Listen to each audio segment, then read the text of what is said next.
কিছুদিন আগে Oppo একটি স্মার্টফোন লঞ্চ করেছিল Oppo A95। তো বর্তমানে তারা আরেকটি ব্র্যান্ড নিউ স্মার্টফোন লঞ্চ করতে চলেছে Oppo A96। Hi guys, welcome to PMT YouTube channel. আজকে আমি কথা বলবো Oppo A96 এই ফোনটিকে নিয়ে। এই ফোনটিতে থাকছে Qualcomm Snapdragon 5G একটি লেটেস্ট প্রসেসর, এছাড়াও থাকছে 48 মেগাপিক্সেল ডুয়েল ক্যামেরা সেটআপ। তো আপনাদের মাঝে আমি আজকে এই ভিডিওতে জানিয়ে দেব এই ফোনটির ফুল স্পেসিফিকেশন, বাংলাদেশে এই ফোনটির প্রাইস, বাংলাদেশে এই ফোনটি কবে পাওয়া যাবে। তারপর অবশ্যই ভিডিওটি প্রথম থেকে শেষ অবধি দেখবেন, আশা করি ভিডিওটি কেউ মিস করবেন না।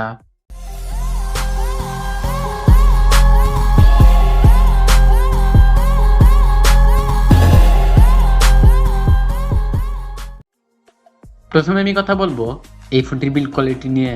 ফোনটির প্লাস্টিক বিল্ডের তৈরি, আর ফোনের পেছনে থাকছে গ্লাস, যার কারণে ফোনটি দেখতে অনেক সুন্দর এবং প্রিমিয়াম হবে। এছাড়া ফোনের সামনে থাকছে পাঞ্চ হোল ডিসপ্লে। ফোনটিতে সিকিউরিটি হিসেবে থাকছে ইন ডিসপ্লে ফিঙ্গারপ্রিন্ট সেন্সর।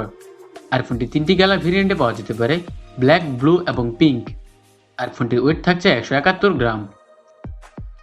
এই ফোনের ডিসপ্লে দিকে কথা বলতে গেলে এই ফোনের ডিসপ্লে হিসেবে থাকছে 6.43 ইঞ্চি ওএলইডি ডিসপ্লে, যার রেজুলেশন থাকছে 1080x2400 পিক্সেল। পিক্সেল ডেন্সিটি পাবেন 409 পিপিআই। রেশিও থাকছে 20.9। এছাড়া স্ক্রিন টু বডি রেশিও থাকছে 85.3%। ফোনটির ডিসপ্লে প্রোটেকশন হিসেবে কিছু থাকছে কিনা সেটা উল্লেখ করা হয়নি। আর সর্বোচ্চ পিক ব্রাইটনেস থাকছে 600 নিটস। এই ফোনের পারফরমেন্সের দিকে কথা বলতে গেলে এই ফোনের প্রসেসর হিসেবে থাকছে Qualcomm Snapdragon 695, যেটা একটি 5G একদম লেটেস্ট প্রসেসর, যেটা 6 ন্যানোমিটার আর্কিটেকচারে বিল্ড করা একটি অক্টাকোর প্রসেসর, যার ক্লক স্পিড থাকছে 2.2 GHz। এছাড়া ফোনটি রান করবে Android 11 ColorOS 12 অপারেটিং সিস্টেমে। ফোনটিতে জিপিইউ হিসেবে থাকছে Adreno 619। আর ফোনটি একটি RAM ROM ভেরিয়েন্টে লঞ্চ করা হয়েছে 8GB 256GB। এছাড়া মাইক্রোএসডি কার্ডের মাধ্যমে স্টোরেজও বাড়ানো যাবে। এই ফোনের ক্যামেরার দিকে কথা বলতে গেলে এই ফোনের পেছনে থাকছে ডুয়েল ক্যামেরা সেটআপ, যার প্রাইমারিতে থাকছে 48 মেগাপিক্সেল এবং 2 মেগাপিক্সেল ডেপথ সেন্সর। এছাড়া ফোনের সামনে থাকছে 16 মেগাপিক্সেল সেলফি ক্যামেরা।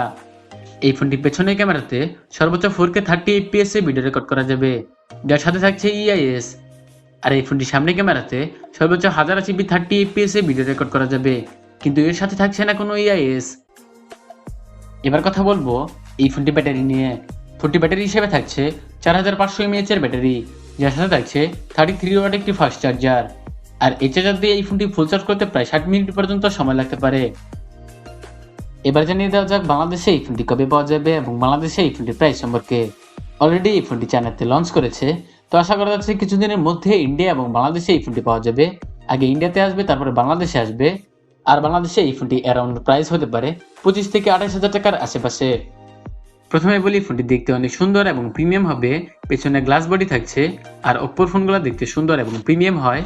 আর ক্যামেরা সেটআপটা আমার কাছে ভালো লাগেনি, কারণ ফোনের পেছনে থাকছে ডুয়েল ক্যামেরা সেটআপ। ঠিক আছে, ডুয়েল ক্যামেরা সেটআপ ঠিক আছে, কিন্তু এখানে 2 মেগাপিক্সেল ডেপথ সেন্সর না দিয়ে অন্তত 8 মেগাপিক্সেল আল্ট্রা ওয়াইড লেন্স থাকলে বেটার কিছু হইতো। আর এখানে 4500 mAh এর ব্যাটারি দেওয়া হয়েছে, চার্জ ব্যাকআপটা মোটামুটি ভালোই পাওয়া যাবে। এখন আপনারা কমেন্ট বক্সে জানান আসলে এই প্রাইস রেঞ্জের ভিতরে যদি বাংলাদেশে এই ফোনটি আসে তাহলে ভ্যালু ফর মানি হবে কিনা। এই ছিল আজকের ভিডিওটি ভালো লাগলে অবশ্যই লাইক করতে পারেন, চাইলে আপনার বন্ধু বান্ধবদের সাথে ভিডিওটি শেয়ার করতে পারেন, এবং আমার চ্যানেল সাবস্ক্রাইব তো মাস্ট। সাবস্ক্রাইব করে পাশে থাকা বেল বাটনটি বাজিয়ে দিতে ভুলবেন না। গাড়ি এবং বাইক চালানোর সময় ফোনে কথা বলা থেকে বিরত থাকবেন। তো আবার কথা হবে নেক্সট কোনো ভিডিওতে। সে পর্যন্ত ভালো থাকবেন, সুস্থ থাকবেন। Thanks for watching this video.